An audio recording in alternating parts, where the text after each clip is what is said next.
वहाँ पे इन्होंने शादी का मेरे को झांसा दे के मेरे साथ फिजिकल रिलेशन बिल्ड जबरदस्ती करे। ये हर लड़की से पैसे लेते हैं और उनको इमोशनली मेंटली टॉर्चर करके छोड़ देते हैं। कई लड़कियों का तो इन्होंने शायद अबॉर्शन भी कराया है।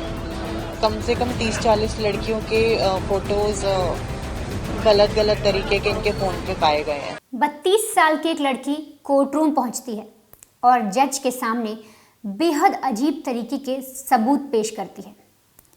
वो लड़की सबूतों के तौर पर अपनी चैट्स जज को दिखाती है।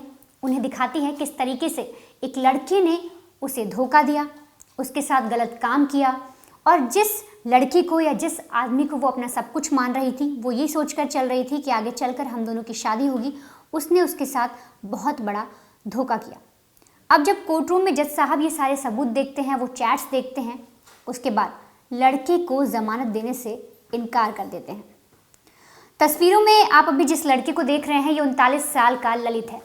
ये वही ललित है जिसने एक नहीं, दो नहीं, बल्कि 5 महिलाओं को अपना शिकार बनाया, उनके साथ गलत काम किया और फिर उन्हें धोखा दे दिया।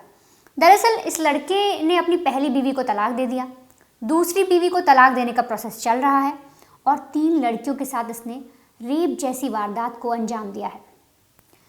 दरअसल ये इंदौर का रहने वाला है। 11 जून को एक लड़की पुलिस स्टेशन जाती है इंदौर में और वहाँ पर कहती है कि ललित नाम का एक लड़का है, उसने मेरे साथ ऐसी ऐसी गंदी हरकत की है, उसने मुझे अपने साथ पहले रिलेशन में लिया, मुझे शादी का झांसा दिया और उसके बाद मेरे साथ गलत काम किया।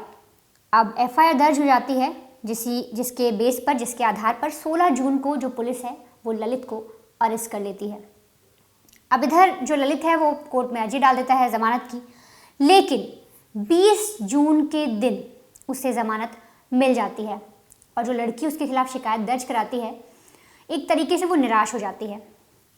पर ये कोई पहला मामला नहीं था कि कोई ऐसी पहली लड़की भी नहीं थी जिसके साथ ललित ने ऐसा किया हो।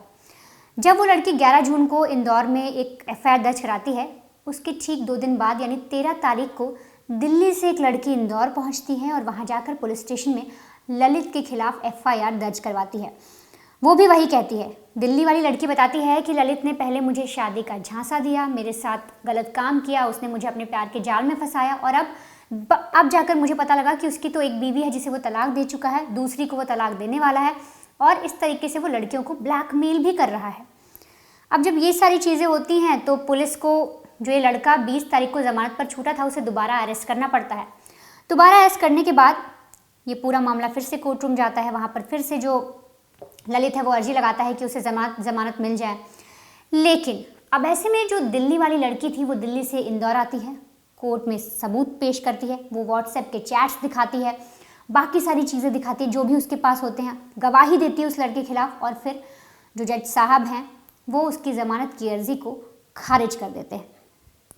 यहाँ तक तो सारी चीज़ें समझ में आई, लेकिन आखिर ये जो ललित है इसने ऐसा क्या किया और कौन है ये जिससे देखते ही लड़कियाँ, मतलब जब ये लड़कियों को ऑफर करता है या प्रपोज करता है तो लड़कियाँ मना नहीं कर पाती। ये जो शख्स है ललित, ये इंदौर का रहने वाला है, इसने बीकॉम किया है। जो इसके पिताजी हैं वो एक जनरल स्टोर चलाते हैं, इसकी 2 बहनें हैं और एक भाई है। दरअसल इस शख्स ने बीकॉम किया और उसके बाद इसने एक प्राइवेट कंपनी में जॉब करनी शुरू कर दी। फिर साल 2013 में इसकी पहली शादी हो जाती है।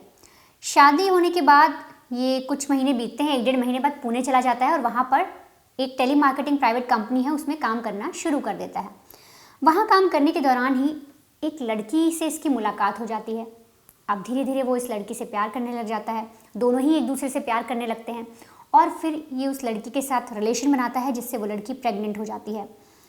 अब इसके बाद जो ललित है वो वापस घर आता है और बताता है कि ऐसा ऐसा है, इंदौर पुणे में मैंने एक लड़की को पसंद किया और हम दोनों के बीच कुछ हो गया है और वो प्रेग्नेंट है। अब इसके बाद जो पहली बीवी है, जो पेरेंट्स हैं, ये सब आपसी रजामंदी के तहत जो पहली बीवी है वो अपने पति को यानी ललित को तलाक दे देती है। अब पहली बीवी से तलाक होने के बाद ये उस लड़की से शादी कर लेता है। शादी हो जाने के बाद कुछ दिन तक सब ठीक रहता है, लेकिन बाद में फिर ये उस लड़की को भी तलाक देने के लिए अर्जी डाल देता है। अब इधर ये दिल्ली आ जाता है, दिल्ली में जॉब वगैरह करने लगता है, प्राइवेट कंपनी में काम करता है, मैनेजर के पद पर तैनात होता है। वहाँ पर एक डेटिंग ऐप के ज़रिए ये एक और लड़की से मिलता है। उस लड़की का नाम हम आपको नहीं बता सकते, लेकिन जो लड़की कोर्ट पहुंची ये वही लड़की थी। आप अभी स्क्रीन पर भी देख रहे होंगे। इसी लड़की से ये डेटिंग ऐप के ज़रिए मिलता है, बातचीत करता है, फिर धीरे धीरे उसे अपने प्यार के झांसे में फंसाता है। ये सारी चीज़ें हो जाने के बाद जो लड़की है वो बोलती है कि अब हम दोनों एक दूसरे को इतने अच्छे से जानने लगे हैं, क्यों ना हम शादी कर लें। क्योंकि जो ये ललित है लड़की को बताता है कि मैं कुंवारा हूँ, अब तक मेरी शादी नहीं हुई है और कोई मुझे अच्छी खासी लड़की मिली नहीं जिससे मैं शादी कर सकूँ। तो इस पर जो दिल्ली वाली लड़की है, जो मैनेजर होती है, वो इसकी बात मान लेती है और इससे कहती है कि कोई बात नहीं, अब मैं तुम्हारे साथ हूँ, हम जल्द ही शादी करेंगे। लेकिन जब भी जो लड़की शादी की बात करती है उस बात पर ललित कोई जवाब नहीं देता, आनाकानी करता। अब ऐसे में एक बार की बात है कि जो लड़की है वो इंदौर घूमने आई तो ललित के साथ ही रुकी। वहाँ पर ललित ने इसे फोर्स किया कि ये उसके साथ रिलेशन बनाए, लेकिन लड़की ने बार बार मना किया। उसने कहा कि अभी हमारी शादी नहीं हुई, जब तुम शादी कर लोगे तब हम आगे कुछ भी करेंगे। लेकिन जो ललित है वो नहीं माना और इस लड़की के साथ उसने रिलेशन बनाए। अब इसके बाद लड़की को लगा कि शायद कुछ गलत ना हो जाए, इसलिए वो उसे बार बार शादी के लिए कहने लगी। अब कुछ दिन तक तो लड़के ने सारी बातें सुनी, फिर अचानक से वो कहीं गायब हो गया। बार बार ये लड़की उसे कॉल करती, कॉल भी नहीं उठाता। तो लड़की को थोड़ा शक हुआ। फिर कुछ दिनों बाद ये फिर उस लड़की से मिलता है। अब लड़की सोचती है कि इतनी जल्दी मैं इस पर, अब पहले तो मैं भरोसा कर चुकी हूँ, लेकिन अब मुझे कुछ पहले इसके बारे में इन्वेस्टिगेशन करनी होगी। तो लड़की इससे धीरे धीरे बातचीत करती है, पूछताछ करती है, इसके फ़ोन वगैरह देखती है, मतलब कहीं से भी ये पता लगाने की कोशिश करती है कि इस शख्स के बारे में, इस ललित के बारे में मुझे कुछ ना कुछ पता चल जाए। और फिर लड़की को पता चल जाता है कि ये ना सिर्फ उसके साथ बातचीत कर रहा है, बल्कि इसके जीवन में और भी लड़कियां हैं। इसके डेटिंग ऐप के ज़रिए और भी लड़कियों को अपने प्यार के जाल में फंसा रहा है। साथ ही इस लड़की को ये भी पता चल जाता है कि जो इसकी पहली बीवी है वो इसे तलाक दे चुकी है, दूसरी बीवी को ये तलाक देने वाला है और इसने इंदौर में भी किसी लड़की को इस तरीके से अपने प्यार के जाल में फंसाया है। अब ये सारी बातें जब इस लड़की को पता लगती हैं तो वो सीधे इंदौर पहुंच जाती है। इंदौर पहुंचने के बाद जब ये इन्वेस्टिगेट करती है तो इसे पता चलता है कि हाँ, एक लड़की ने इसके खिलाफ जो है FIR दर्ज करवाई थी, जिसके आधार पर ये अरेस्ट भी हुआ। उसके बाद ठीक 13 जून को ये भी जाती है इंदौर और वहाँ पर इस लड़के के खिलाफ एक अर्जी लगा देती है, FIR दर्ज करवा देती है कि इसने उसके साथ धोखा किया, शादी का झांसा किया और एक तरीके से रेप किया। एक बार आप खुद उस लड़की की ज़ुबानी सुनिए कि किस तरीके से इस शख्स ने, इस ललित ने उसे परेशान किया, उसके साथ धोखा किया। और सिर्फ वो एक लड़की नहीं है, और भी ऐसी ही कितनी लड़कियों के साथ इसने ऐसा किया है। जी, मेरी पहचान ललित परमार से एक डेटिंग ऐप के थ्रू हुई थी, जहाँ पे उन्होंने मुझे अनमैरिड बताया था अपने आप को, और फिर उन्होंने मुझे मिलने के लिए यहाँ इंदौर में बुलाया अपनी एक दोस्त के घर पे। बाद में मुझे पता चला ये अपनी उसी दोस्त के यहाँ सारी लड़कियों को लेकर जाते हैं और वहाँ पे इन्होंने शादी का मेरे को झांसा दे के मेरे साथ फिजिकल रिलेशन बिल्ड ज़बरदस्ती करे। और जब हमने साथ में रहना शुरू करा तो मुझे पता चला कि ये शादीशुदा हैं और इनके बहुत सारे ऐसे अफेयर्स हैं और बहुत सारी लड़कियों को इन्होंने डेटिंग ऐप और मैट्रिमोनियल ऐप से ऐसा ट्रैप किया हुआ है।